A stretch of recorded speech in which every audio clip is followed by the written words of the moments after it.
going to call this January 22nd, 2025 Commissioners meeting to order.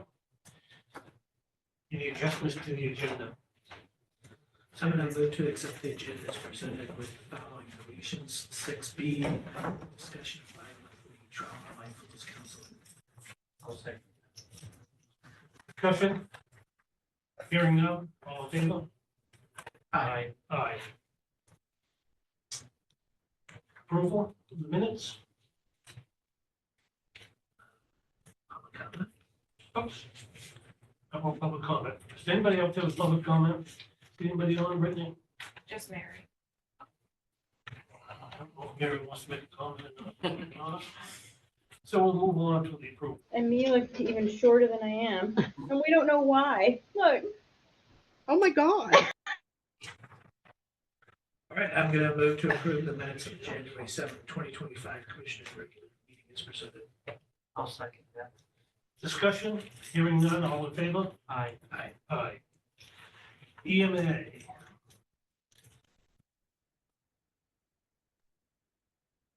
I'm going to move to accept the resignation of Henry O'Brien effective January 24th, 2025. Thank you for his service to Hancock County. I'll second that. Discussion? Hearing none, all in favor? Aye. Aye. Jail, Tim. Just that we, through the emails with Michael, we've taken that off the agenda. So we're just gonna, also we're addressing today is request removal of Carmel Luna from payroll. He's full-time at Bucksport now, no longer working. What's the, is there an effective date? We can do it, this Friday, I guess, the, on the Saturday.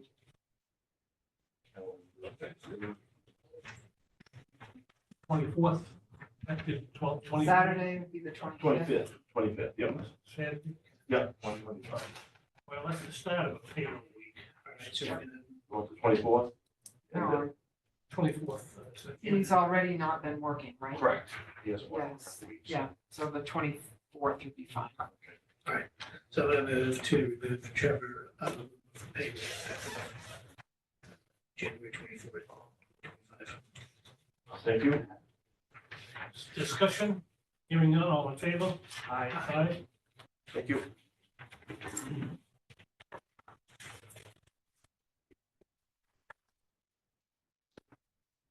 Morning.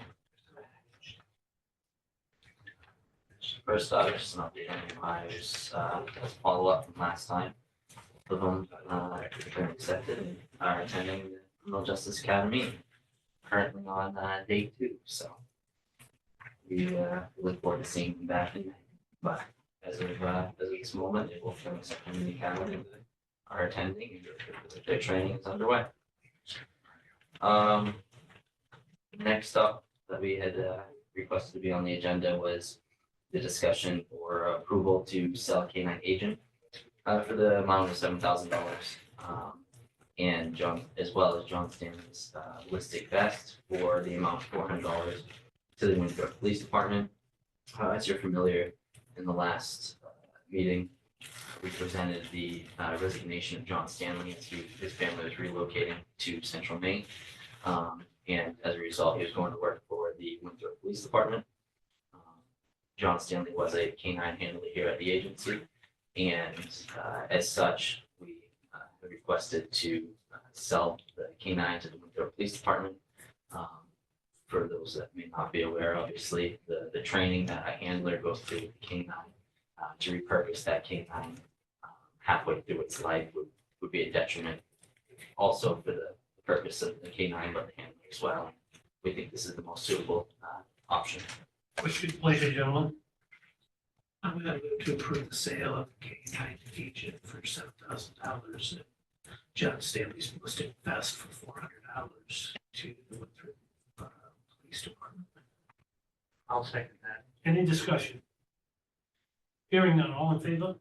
Aye. Aye. Aye. Next up, we were requesting to place the proceeds from the sale of the K-9 agent into the SO K-9 reserve account.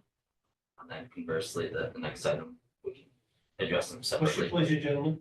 I move to approve the depositing proceeds from the sale of the K-9 agent into SO K-9 reserve account upon receipt of payment from the Winthrop Police Department. I'll second that. Any discussion? Hearing none, all in favor? Aye. Next up, Excuse me just a minute. To go set on that? I Now I am too as well. And what's your pleasure on D, gentlemen? We're gonna move to approve the deposit of $400 from the sale of John Stanley's ballistic vest into the sheriff's office equipment reserve account on receipt of payment from the Winthrop Police Department. I'll second that. Any discussion? Hearing none, all in favor? Aye. Aye. Aye. Next up was the request of approval to purchase a new working K-9 not to exceed 11,000, using the proceeds from the sale of the K-9 agent. We previously just authorized, and then with the remainder to be paid from the K-9 reserve account. The time that I submitted this, there was 4,200 and some change in the K-9 reserve account. So we'd be looking at using a combination of that money. I plan on reading this to you today, but I'll also provide you a copy in the event that you'd like to follow along or just reference it. Before we get too far into this and whatnot, I'd like to remind the commissioners that this is the second K-9 in the sheriff's department. And it came to us as a result of hiring John Stanley back in 22.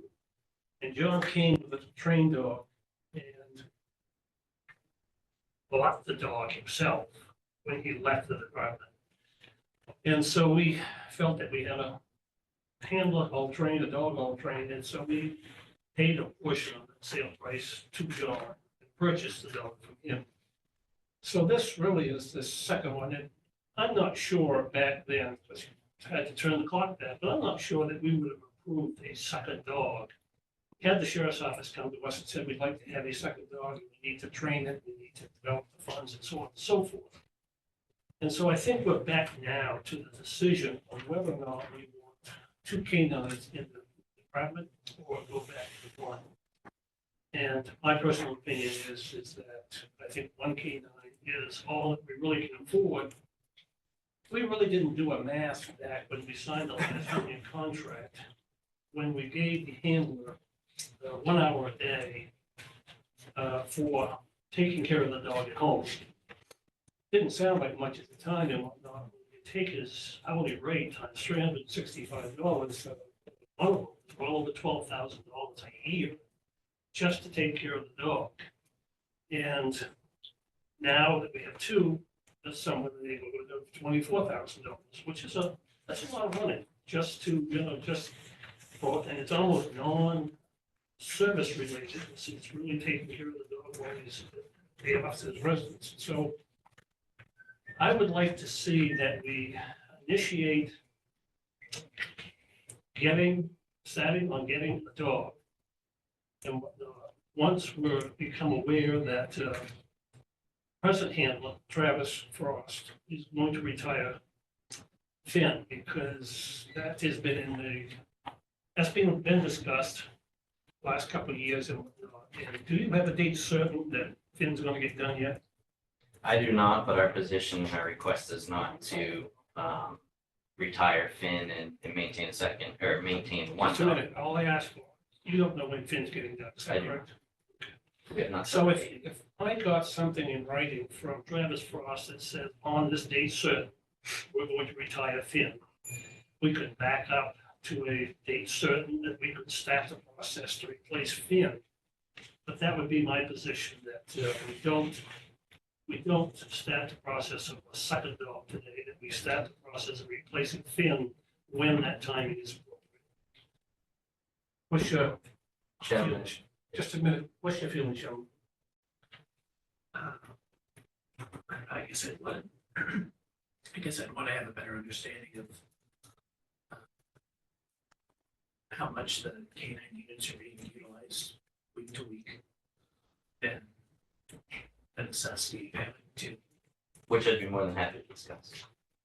And what are some of the other costs? Veterinary checkup. Yeah, I'm more than happy to discuss that. It's part of what I wanted to speak with you today about. So, if I may, what I've provided you, again, is what I intended on reading today. But it does address some of the questions that you just raised regarding the use of the canines, and also some of the why we feel that they're important here to the sheriff's office, but not only us, but to the Hancock County in general. So looking back at the last 2 calendar years, since January 1 of 2023, the canine units have responded to 73 calls for service. We do have, as Commissioner Clark said, there is obviously a cost associated with maintaining 2 dogs. What I would also remind you, though, is that since we incurred or added that second dog back in 2022, we did purchase a lot of the equipment with the upfront, expensive costs to add that second dog, such as the cruiser cages and things like that. So that cost has already been purchased. We already have that. In addition to that, we already have budgeted over the past couple of years for that second dog. So it is already factored into our current budgeting. We're not asking for additional money as far as any of that goes. We are looking simply to reuse the existing money that we have obtained out of the canine reserve account and with the sale of canine agent. In addition to that, what I would say is that when you look at the need of the county, outside of just the sheriff's office, if you look at canines throughout the county, Bar Harbor and Southwest, or any agencies on the island do not have any canines. Ellsworth PD has 1 and Bucksport has 1. There are no troopers that are regularly assigned to this area as well that have any canines. So it has been primarily over the last couple, 2-3 years, if somebody needs a canine for whether it's a missing person, a mental illness, a drug violation, a suspicious complaint, a burglary investigation, anything of those natures, they rely on the Hancock County Sheriff's Office primarily to respond to those calls for service. So by utilizing these canines at the Sheriff's Office, it is providing a benefit not only to the Sheriff's Office, but the other agencies throughout Hancock County as well. In addition to that, again, on this first page, it just covers a couple things or a few instances in which I would draw your attention to. One example would be in 2023 in November. There was a 94-year-old male that went missing, and after about 2.5 hours, one of our canines was utilized to track that subject, located items, and ultimately located that male disoriented in the woods. That was during freezing temperatures just after midnight. As you can imagine, if that male had not been found, probably that would have ended in a different result. If you look at September of 2024, again, one of our canines was utilized for a female needing mental health assistance that had fled into the woods and had threatened to harm herself. Again, one of our canines units located her. Over the past few years, our canine units have assisted numerous agencies. And as I had mentioned, they have also executed search warrants, located illegal drugs, provided officer safety. They've included locating suspects in burglaries and things of that nature as well. In addition to that, our canine units also have a positive impact on the community. They regularly do presentations at schools, at the Bluebill Fair, at DARE programs. So they have a positive impact with the community and the kids of the community. In addition to that, by having 1 canine at the sheriff's office and not 2, we greatly have a benefit of having 2. And what I mean by that is by only having 1, that canine works 25% of the time. The canine may not always be available as well. By having 2, we've placed them on opposite working sections. So more often than not, we may not have a canine that works day and night, 365 days a year. But more often than not, unless that canine handler takes vacation or something of that nature, we have a canine that works every day. And so it does have a canine that it does make it so that it's a canine available to the county. It, like I said, it's a great benefit to our agency, to agencies throughout the county, to the citizens of Hancock County. It is a good community outreach. And a lot of the expensive upfront equipment, such as the cruiser and things like that, have already been purchased. We already have that. We already have the working budget. We're simply looking to utilize the funds from the sale of K-9 agent and the reserve account to sustain our K-9 program and maintain what it currently is. This is a lot like cruisers. I mean, we understand that you get a better car when you buy a certified police car. But when you're paying 20 to 25,000 more, can you really afford it? And it's the same thing with the canine. Nobody questions the value of a canine. But at some point, gentlemen, there's a cost associated with that, and at some point, if you want to hold the line on expenditures, you've got to look at items like this and say, we know it's valuable, we know it can improve perhaps, but can we afford it? Well, what's the taxpayer going to say? So, I'm thinking that, there isn't any other agencies out there with 2 dogs. I just don't know why. In fact, that we're making this dog available countywide, all the dogs are available countywide. PD will go anywhere they're asked to go, so I'm going to oppose this until I know that it's a replacement for our primary canine and not a second dog. Sam? There are 2 dogs now. One dog can detect drugs. The other one is a patrol dog. So as it stood, we had one dog that we call a dual purpose. And what that means is they would detect drugs, they would do tracking. So that would be like your whether your suspect flees from a burglary or you have your elderly individual or your kid that ran away from home, and it would track them as well. And then the other part of it would be our existing dog is a patrol dog, meaning that that dog is trained to do bite work when you have an uncooperative suspect or potentially a volatile or violent suspect. The benefit of having a patrol dog is it does allow us another avenue to secure a scene or to make a scene safe when you potentially have a violent subject. And there's no, as Commissioner Clark stated, I think we all agree there's a value there. And as Commissioner Clark also stated, it's an improvement to have 2 dogs. Now, what I would say is that, yes, there's certainly a benefit when it comes to the criminal side of law enforcement, whether the dog detects drugs or, you could utilize them with a violent subject if it's a patrol dog.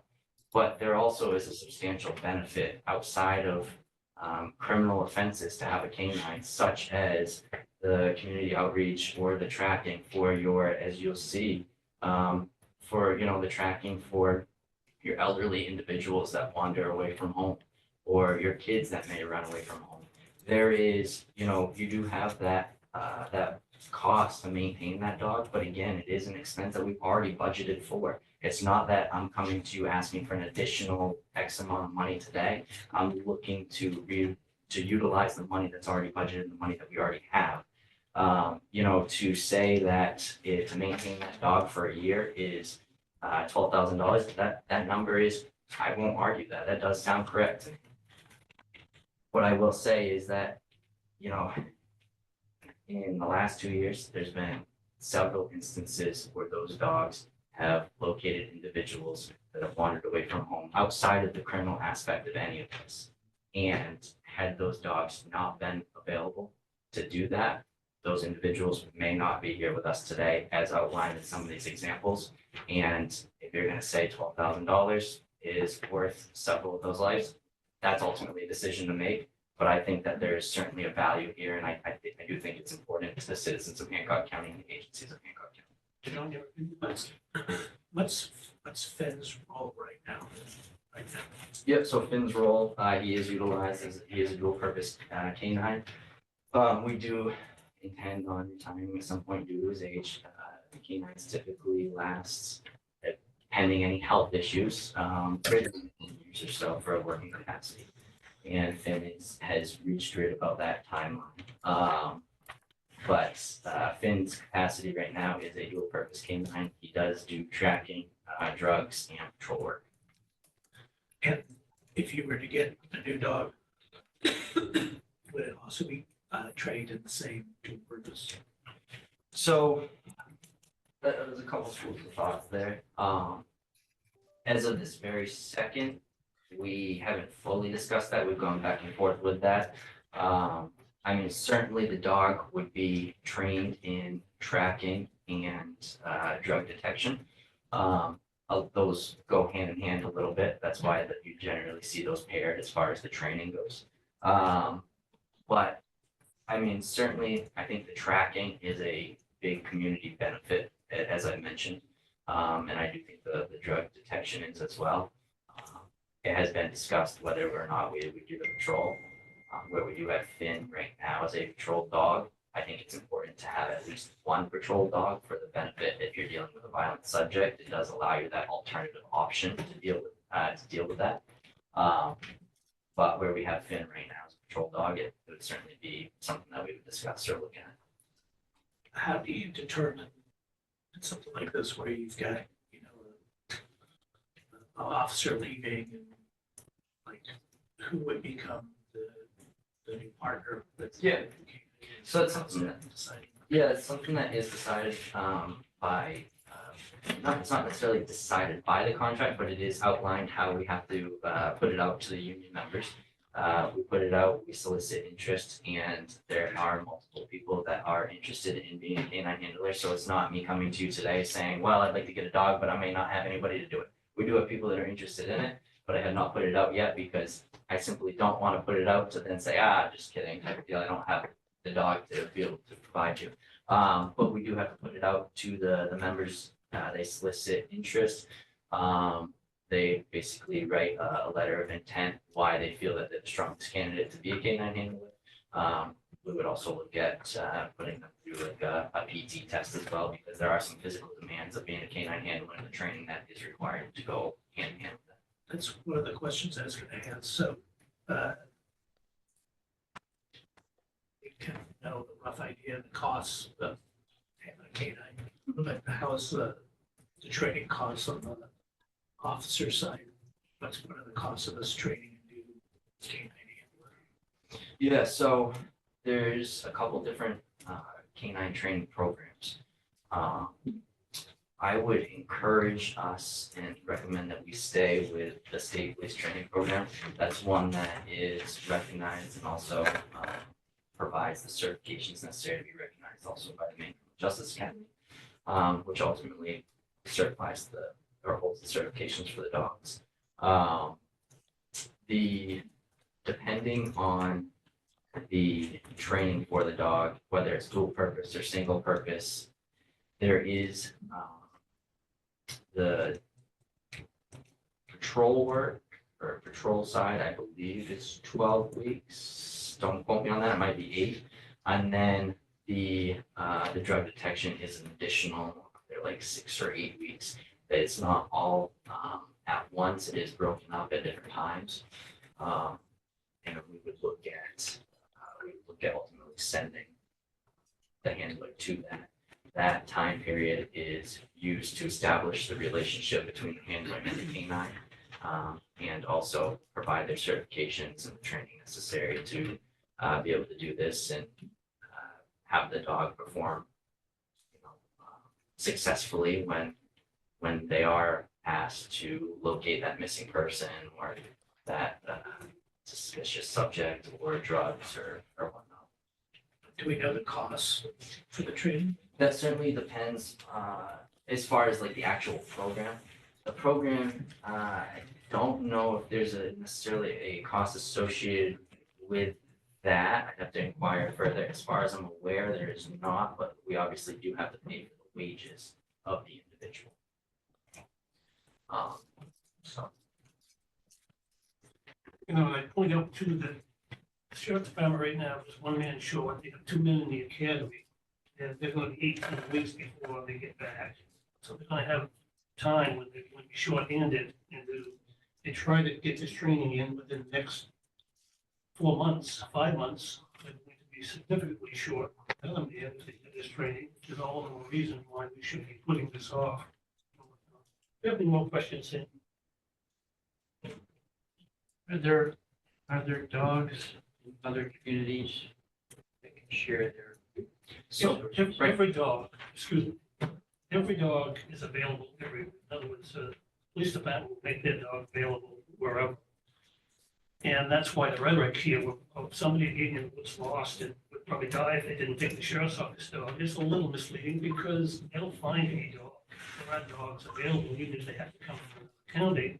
And for something as serious as that, you're gonna find a dog, you're gonna get it here, you're gonna put it to work. And so there are dogs available. It's the convenience of timeliness, having more than one dog. But it's also a risk because that dog really only is in the cruiser and on duty 20% of the dog's life.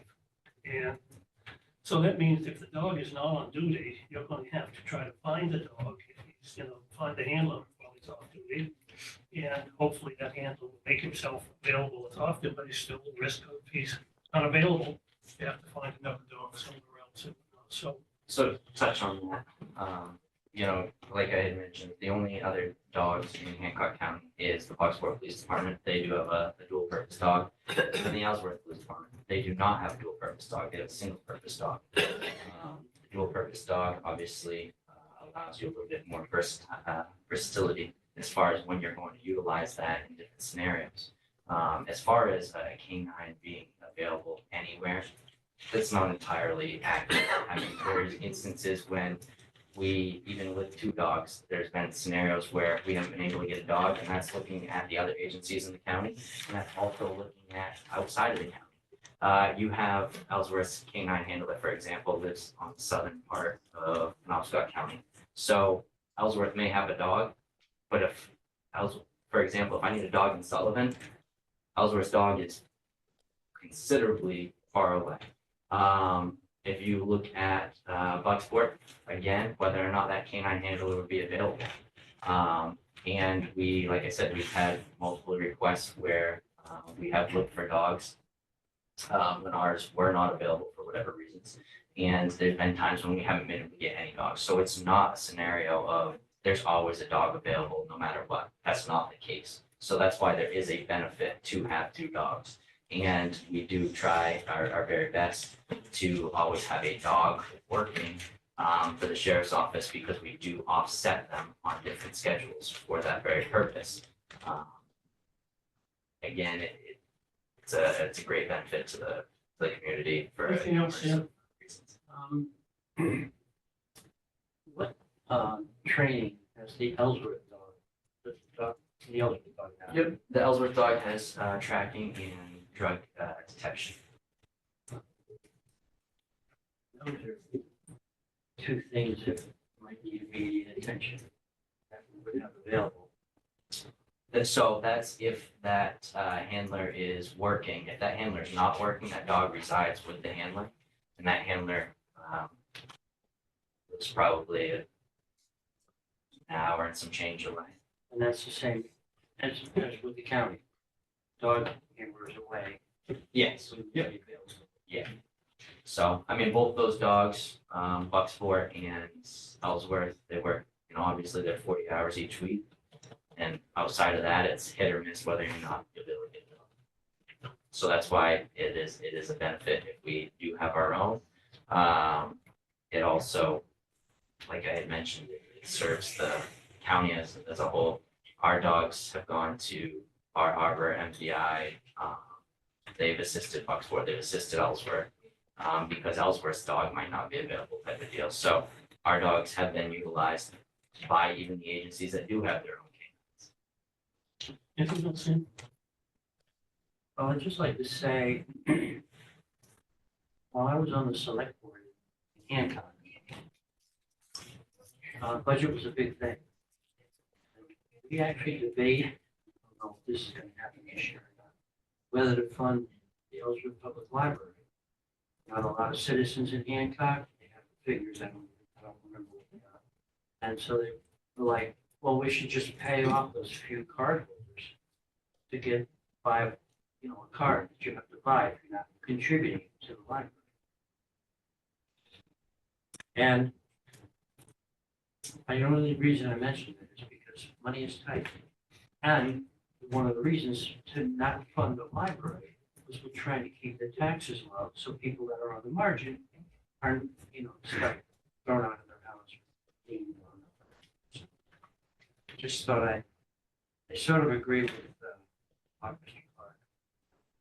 Yeah, and our thought behind something that, to touch on that, was that obviously, if it was, I would not come up here and request a third canine. The reason why I'm requesting this is simply due to the fact that it's to purchase the canine, we're reusing money that we already have, and then it is something that we have already budgeted for to maintain the 2 canines, so it is something that we do have in our current budget, so it's not asking for additional monies in that sense. That's why I'm up here.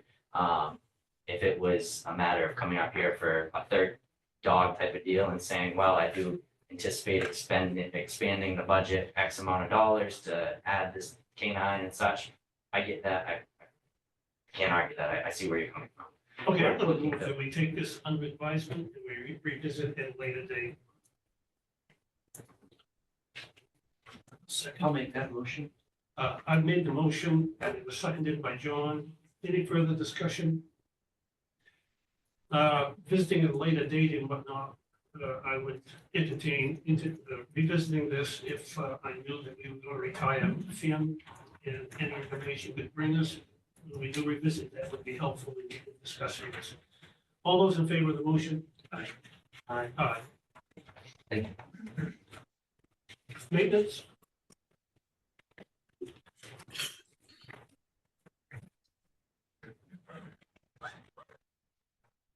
Well, Dennis? Gentlemen, It's working, right, Dennis? yes, it is. Okay. Good thing. We have to keep Monica warm, yes, so. I'm fine. Well, I see it Turn that with down the a couple coat of on. minutes. Yeah, well, I can't go outside. Luckily, the boiler room is right beside us, so this room gets a little more heat than we need sometimes. Uh, The heat pump's a big help. And knock on wood, we're doing well, no cold complaints today throughout the county, so that's a good sign. Gentlemen, you see my first request here is to request an exemption for Department 6 from the acceptable use policy. This request is recognizes the importance of cybersecurity and so forth, but also places my department in direct conflict and violation of this policy on a regular basis with respect to use of shared use of electronic devices and some parts of the personal use policy. And so I seek to, Specifically, Dennis, can you tell us how we would we rewrite the policy or simply exempt you from it? when I spoke with Chuck about it, his response was compliance with CGIS requires that we have an acceptable use policy, and that policy can contain exceptions. So until there's a policy that allows us to use the same computer for instance, our access control and our energy management system, the various tablets and some of the personal use of phones and so forth when a man is on call, unless those are amended to provide those exceptions, I don't see any other So, where, I just don't like being in a position where we're constantly breaking the rules. so Chuck isn't gonna burst through the door right now and say. No, Stop. he understands and I guess it's expected that exceptions can be made with such a Would we rigid be, policy. Would we be ignoring the bid policy? Is that in the acceptable use policies? Would we be ignoring that? No, That's not what we're talking. no, we're talking about only with respect to computers and electronic devices, which we're governed by a county policy that precedes that anyway. And any infraction or unacceptable use in my view, would be dealt with on a case-by-case basis. All right, I'm gonna move to exempt Department 6 from the acceptable use policy with respect to computer and electronic devices. I'll second that. Any further discussion? Hearing none, all in favor? Aye. Aye. Aye. Thank you, John. Next is a request to approve up to $6,200 for the replacement of the hot water mixing valve. Serves the courthouse and jail. This is something discovered as we're replacing the large hot water tank. These quick recovery devices are not well suited for a mechanical device, so an electronic device was recommended and is for the most part installed. We had, you see the figure 6,200. I met with Monica, and we had a contingency built in to the tank job, which once we get the bill for the expansion valve, will there be a remainder? It won't be 6,200. I think our contingency was 5%, and so it around it'll be half or a little over half of the cost of this. So you'll be getting a transfer request with the actual figure after the job, we get the final Is invoices. that job paid for with the reserve account or not? That job, the main job is paid for with ARPA. Are you using the same vendor for this device? Yes, The same vendor? yeah, we have to because Right. it's a, Well, that's a side question. So this is a sole source. It is. Because of the vendor. So if we have an agreement right now, Monica, with this vendor for services up to some amount, we could take the balance and put it towards this because we use the same vendor for. Right, like he said, there's a 5% contingency, so he knows right now he's gonna go over with the replacement of this valve, and then, but there'll be a little beyond that. Right. My point is that we're within our ability to use this 5% towards this Yes. mixing valve. Yeah, yes, So the motion sounds to me like it needs to be not to exceed. not to exceed 6,200, but do we even need to mention APRA in this? No, So you'll come back to us at some point with a reserve account request Yes. for the balance, correct? yes, So the motion, I guess, John. Right now, what I've got is that we move to approve the expenditure of $6,200 for the replacement of the hot water mixing valve that serves the courthouse and the jail to be paid from the reserve account G1-3011-00. I'll second that. Any discussion? Hearing none, all in favor? Aye. Aye. thank you. And next, request to approve the purchase and installation of an heat pump. Now, this is just the outdoor unit of a two-head indoor unit that's located out at the Hancock site. And rather than make a wholesale change out, we just replace the outdoor unit for this cost. Now, just refresh your memory now. This is in building B, which is the log cabin. Presently has a heat pump system as well as radiant heat for heating source. And it needs a new Outdoor unit, outdoor unit. condensing unit. And that unit must be purchased from how? Is that sole source? It is from our registered vendor, and these are warranty concerns. Just to expound a little bit, what we run into is if we put this out and ABC Mechanical gets the job from Westbrook, Maine, and then we have a problem with this, we can't call for emergency service, our regular vendor, because they're gonna say, this isn't our equipment, we're not gonna That's what service makes that. it sole source. And so that's why we go directly through them. And of course, this is only part of this wholesale system would be about $8,500, $9,000, but we're just replacing one. And to refresh your memory, Department 15 is the new Hancock site appropriation we made last month. That's right. To cover the cost. And Monica, financial do you have a department. comment, question? No. No, yeah, okay. And there's a benefit to having sole source because all your units come from them. That's right.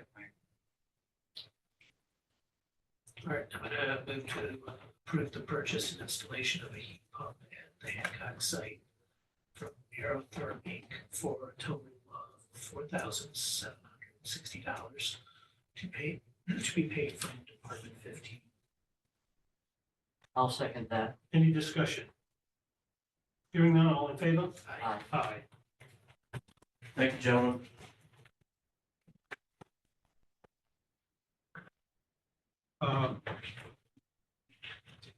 Before we move on, Tim, you trying to get hold of Joe? I am.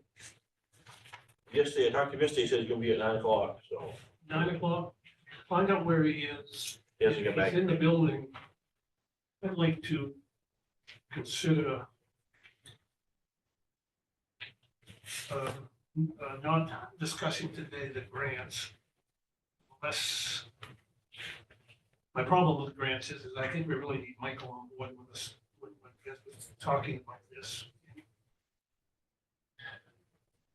I seem to recall, John, the last time we did this, we felt we need to make some changes in the process here. Do you?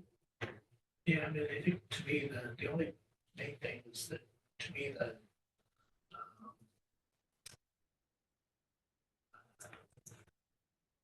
evaluation part was a little bit worrisome. Evaluation. Yeah, it was a little worrisome. Sam, just quickly, we have our community benefits account. And then through the budget, we raised this year 30,000. And we're going to take in another amount from the CBA to be determined by this process together, and then make that available to nonprofits for the 2025 year that they can apply to for the grants. And so what you've been given for material is the grant process for applying, qualifying, eligibility, selection, so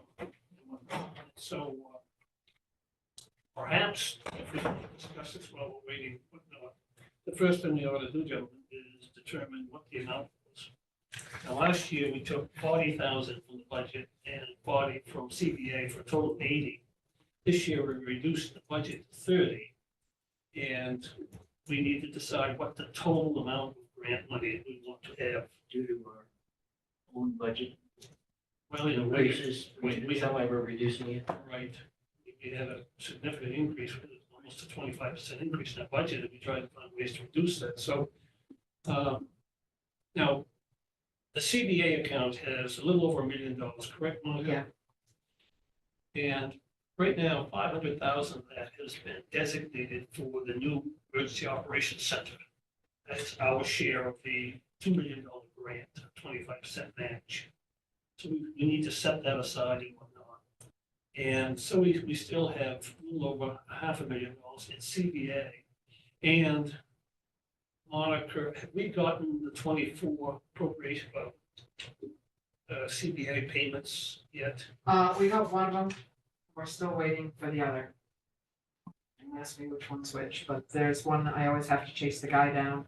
And I did send him an email in December and he never got back to me, so I need to communicate. What's the value of the two? It's about 388,000. Okay, so somewhere up short of $400,000 a year. The reason I bring that up is that the 500,000 we need for the EOC may not even be paid in 25. I'm not sure when we have to actually pay that because construction may not start until June, July. And it may be well into 26 before that is completed and we have to make payments. So we could be picking up another $400,000 in 25 CPA that we've been spending nothing yet. So my point is that we will have, 900,000 plus in there outside of the $500,000 appropriation for EOC. Based upon that, I'd still like to maintain the 80,000 we had last year. So we take 50,000 from CBA, 30,000 from the budget for a total of 80. What do you think, John? John, you okay with that? Yeah. So let's decide today that we're going to make $80,000 available in budget and CBA funds for the grant program. You think the application process is okay, John? Can we start that now? Yeah, I think that's, Okay, so I'll meet with Michael when he gets back next week. And we'll talk about the applications, notice, and timing for getting those applications to us. Is there anything else we need now?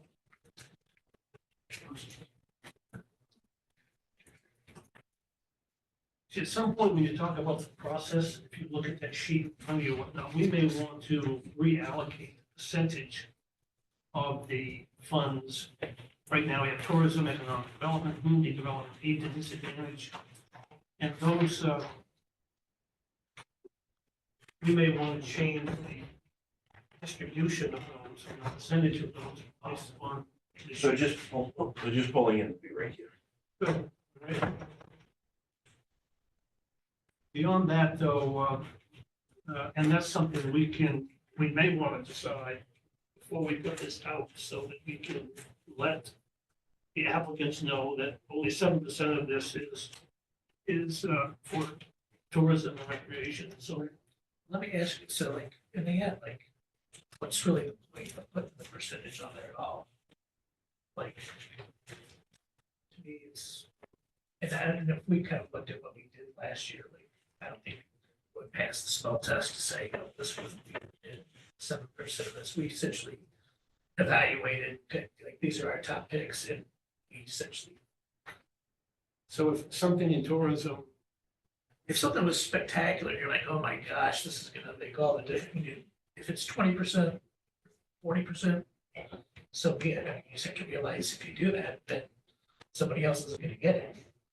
So to me, it's kind of arbitrary to put up these percentages because I don't think we're really you necessarily. understand the issue, Sam, is that, in other words, John's theory is that get all the applications in, look at them, no matter what they want, no matter who they are, whether it's a brand or whether it's a ATV club. They have a program that we really like, we really want to support. Makes no difference what the percentage is. And I think there's a lot of benefit to that. It takes out some of the idiosyncrasies of this too. So let's, general consensus, agree to remove percentages, Just have categories. just have categories. So the categories are tourism, recreation, economic development, community development, and aid to the disadvantaged. Those will be the categories that the nonprofits have to represent if they want to apply for this. Now, do we want to continue to have a maximum amount? I think it's probably good just so that you don't have these. Only the whole 80? Yeah, I mean, because I hate to say, a lot of people just say, I mean, they'll justify whatever dollar money put there. And that's also why the same thing, if they ask for 20. You just have to get some 20. Yep. You know, so you're still making a judgment call on how you should use the funds.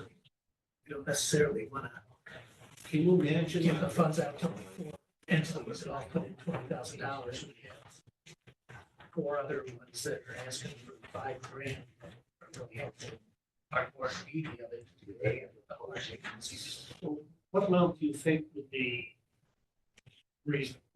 Well, I mean, I think the 20 is still fine. 20 is definitely don't want to go lower than, go higher than 20. Okay, so the limit for applying would be a $20,000. Still can all be at our discretion.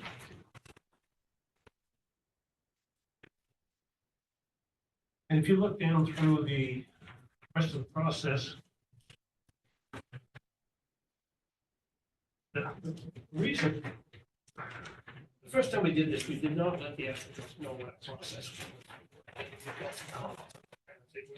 kind of known. And I don't know how they did it, but they thought they could improve their application if they had known what the selection process is gonna be, so. It's just like the percentages. It's somewhat ambiguous because when it comes down to it, you guys make the decisions. So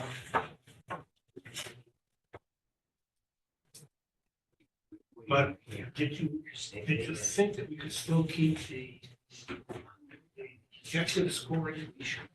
if think so. The one thing that's, when I look at it now, I understand it again, but I think I was confused the first time too, when we had this discretionary scores thing and with the, if they had received funds last year. And you have to realize what you're saying is, if they got it last year, they get 2 points. If it's been 2 years, they didn't get it the year before, you know what I mean? Then they get 4 points. And if it's older than that, they would get insurance. 6 points if it was 3 years or more. So you just have to realize the kind of wording there's a little funny because you might not understand that we're saying people who have applied and got it last year, they're not going to get scored as heavily as somebody who hasn't requested it for 2 or 3 years. And you want. Everybody, they'll be weighted a little more. And you want. They're not coming to the till. You want. I think so. Some form of that. That spreads the wealth around. We try to. 80,000 is no very bad. First time we did this was 4 million. Something like that. But anyway. So, all right, so I guess we'll keep the rest of the discretionary two was like, you couldn't really figure out what the criteria was.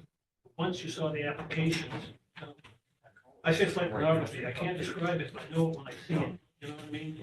That's what I'm saying here, is that sometimes the application, you can't quite fit the category, but now that you see it, you have a feeling about it. So it gives you this discretionary opportunity to come in and say, this is something I didn't envision, and it's either a detriment, or it's excess of my expectations or whatever. So that's what discretionary is. All right, anything else with regards to this? All right, then I will work with Michael in the next 2 weeks. And we'll get these applications amended and approved and added to the application. So, anything else with that? Oh, I didn't know. All right. Just days. Ready to go into executive session. I'm gonna move to go to executive session as permitted by MRSA Title 140516, getting contract negotiations. I'll second that. Any discussion? Hearing none, all in favor? Aye. Aye. We are now in the executive session.